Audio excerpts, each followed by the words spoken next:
আসসালামু আলাইকুম, স্বাগতম জানাচ্ছি বিবিসি নিউজ আন্তর্জাতিক সংবাদে। শুরুতেই সংবাদ শিরোনাম, এরপর বিস্তারিত। আবার হামলা হলে পারমাণবিক বোমা তৈরির ইঙ্গিত দিল ইরান। ট্রাম্পের চীন সফর নিয়ে যা ভাবছে ইরান। কুয়েতে ইরানের বিপ্লবী গার্ডের 4 সদস্য আটক। কেন বারবার আরব আমিরাতকে লক্ষ্য করছে ইরান? আপনি যদি ইসরায়েলের ধ্বংস চান এবং মুসলিমদের পাশে থাকেন, তাহলে ভিডিওতে লাইক করে চ্যানেলটি অবশ্যই সাবস্ক্রাইব করে দিবেন এবং আপনার মূল্যবান মতামত অবশ্যই কমেন্টে লিখে জানিয়ে দিবেন। ট্রাম্পের চীন সফর নিয়ে যা ভাবছে ইরান। ডোনাল্ড ট্রাম্পের বেইজিং সফর নিয়ে ইরানে কোনো উদ্বেগের লক্ষণ দেখা যাচ্ছে না। তেহরানে এই সফরটিকে একটি সাধারণ দ্বিপাক্ষিক বিষয় হিসেবে বিবেচনা করা হচ্ছে, যা ইরান ও চীনের মধ্যকার সুদৃঢ় সম্পর্কের ওপর কোনো নেতিবাচক প্রভাব ফেলবে না বলে মনে করছেন সংশ্লিষ্টরাই। ইরানের পররাষ্ট্র মন্ত্রণালয়ের মুখপাত্র এক সংবাদ সম্মেলনে স্পষ্টভাবে জানিয়েছেন যে যুক্তরাষ্ট্রের কোনো পদক্ষেপ বা সফর ইরান চীন সম্পর্কের ওপর প্রভাব ফেলতে পারবে না। তিনি উল্লেখ করেন, দুই দেশের মধ্যকার এই সম্পর্ক অত্যন্ত শক্তিশালী, কৌশলগত এবং স্বাধীন। দীর্ঘদিনের অংশীদারিত্বের ভিত্তিতে গড়ে ওঠা এই বন্ধন বাইরের কোনো শক্তির হস্তক্ষেপে নড়বড়ে হওয়ার নয়। কুয়েতে ইরানের বিপ্লবী গার্ডের 4 সদস্য আটক। চলতি মাসের শুরুর দিকে সমুদ্রপথে কুয়েতে অনুপ্রবেশের চেষ্টাকালে 4 ব্যক্তিকে গ্রেফতার করা হয়। গ্রেফতার ওই 4 ব্যক্তি ইরানের ইসলামিক বিপ্লবী গার্ড বাহিনীর অর্থাৎ আইআরজিসি সদস্য বলে জিজ্ঞাসাবাদে স্বীকার করেছেন। কুয়েতের রাষ্ট্রীয় বার্তা সংস্থা কুনা প্রকাশিত স্বরাষ্ট্র মন্ত্রণালয়ের এক বিবৃতিতে বলা হয়, আটক 4 জনের মধ্যে নৌবাহিনীর 2 কর্নেল, একজন ক্যাপ্টেন ও একজন লেফটেন্যান্ট কমান্ডার রয়েছেন। তারা স্বীকার করেছেন যে ইরানের আদর্শিক সামরিক বাহিনী তাদেরকে কুয়েতের বুবিয়ান দ্বীপে অনুপ্রবেশের দায়িত্ব দিয়েছিল। তবে ইরানের পররাষ্ট্র মন্ত্রণালয় এসব অভিযোগ অস্বীকার করে একে সম্পূর্ণ ভিত্তিহীন বলে দাবি করেছে।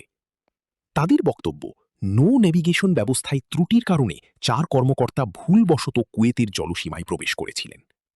ইরানের উপকূলের কাছাকাছি অবস্থিত বুবিয়ান দ্বীপ কুয়েতের সবচেয়ে বড় দ্বীপ। কুয়েতের স্বরাষ্ট্র মন্ত্রণালয় জানায়, গত 1 মে একটি মাছ ধরার নৌকায় করে ওই দলটি দ্বীপে প্রবেশের চেষ্টা করে। ওই নৌকাটি কুয়েতের বিরুদ্ধে শত্রুতামূলক কর্মকাণ্ড চালানোর জন্য ভাড়া করা হয়েছিল। বিবৃতিতে আরও বলা হয়, দ্বীপে কুয়েতি বাহিনীর সঙ্গে গোলাগুলির সময় একজন কুয়েতি সেনা সদস্য আহত হন ও রেভলিউশনারি গার্ডের 2 সদস্য পালিয়ে যেতে সক্ষম হন। পরে কুয়েতের পররাষ্ট্র মন্ত্রণালয় জানায়, তারা ইরানের রাষ্ট্রদূত মোহাম্মদ তুতুনজিকে তলব করে একটি প্রতিবাদপত্র হস্তান্তর করেছে। কেন বারবার আরব আমিরাতকে লক্ষ্য করছে ইরান? ইসরায়েল ও যুক্তরাষ্ট্রের সঙ্গে উত্তেজনা বৃদ্ধির প্রেক্ষাপটে সাম্প্রতিক সময়ে সংযুক্ত আরব আমিরাতকে ঘিরে কঠোর অবস্থান নিচ্ছে ইরান। তেহরান বারবার সতর্ক করে বলছে, যুক্তরাষ্ট্র ও ইসরায়েল আবার হামলা শুরু করলে আমিরাতের বিরুদ্ধে আরও কঠোর জবাব দেওয়া হবে। ইরানের পার্লামেন্টের জাতীয় নিরাপত্তা কমিশনের সদস্য আলী খেজরিয়ান সম্প্রতি রাষ্ট্রীয় টেলিভিশনকে বলেন, আমিরাতের সঙ্গে আমাদের প্রতিবেশী সম্পর্কের পরিচয় আপাতত তুলে নেওয়া হয়েছে। এখন দেশটিকে শত্রু ঘাঁটি হিসেবে বিবেচনা করা হচ্ছে। এ মাসে ইরানের সশস্ত্র বাহিনীর খাতামাল আনবিয়া সেন্ট্রাল হেডকোয়ার্টার্সের বিবৃতিতেও আমিরাতকে সরাসরি লক্ষ্য করা হয়। যুক্তরাষ্ট্র ও ইরানের মধ্যে হরমুজ প্রণালীকে কেন্দ্র করে সংঘর্ষ এবং এপ্রিলের যুদ্ধবিরতির পরও উত্তেজনা কমেনি। Islamic Revolutionary Guard Corps IRGC নেতৃত্বাধীন যৌথ কমান্ড এক বিবৃতিতে বলে, তারা যেন নিজেদের দেশকে আমেরিকান ও জায়েনবাদীদের আস্তানাতে পরিণত না করে। ইরানের অভিযোগ, আমিরাত যুক্তরাষ্ট্র ও ইসরায়েলের সঙ্গে সামরিক, রাজনৈতিক ও গোয়েন্দা সহযোগিতা বাড়িয়ে আঞ্চলিক নিরাপত্তাকে আরও ঝুঁকির মধ্যে ফেলছে। একই সঙ্গে ইরান হুঁশিয়ারি দিয়েছে, তাদের দক্ষিণাঞ্চলীয় দ্বীপ ও বন্দরগুলোতে আবার হামলা হলে ধ্বংসাত্মক ও অনুশোচনামূলক জবাব দেওয়া হবে। আইআরজিসি আরও দাবি করেছে, আমিরাতের গুরুত্বপূর্ণ ফুজাইরা বন্দর হরমুজ প্রণালীর এমন অংশে অবস্থিত যেখানে ইরান সামুদ্রিক নিয়ন্ত্রণ প্রয়োগ করে। ফলে ওই বন্দরগামী বা সেখান থেকে যাওয়া যে কোনো জাহাজ ইরানের ইখতিয়ারের আওতায় পড়ে। চলতি মাসের শুরুতে ফুজাইরা বন্দরে হামলার ঘটনা ঘটলেও এর দায় অস্বীকার করেছে তেহরান। অন্যদিকে আমিরাত ইরানি হামলার নিন্দা জানিয়ে বলেছে, প্রয়োজন হলে সামরিক উপায়েও তারা জবাব দেওয়ার অধিকার রাখে।